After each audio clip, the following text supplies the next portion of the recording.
কি চলছে এদের মধ্যে?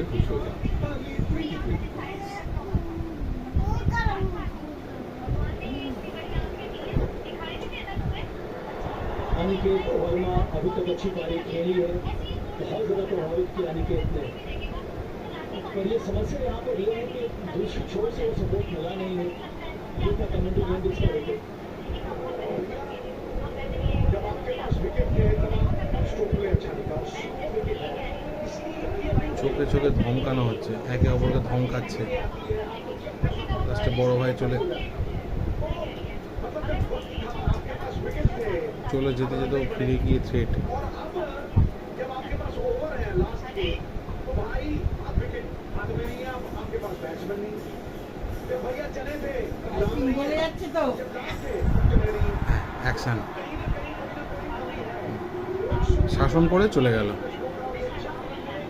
এদের শাসিত হয়ে শোষিত নিপীড়িতর মতন শুয়ে রইল।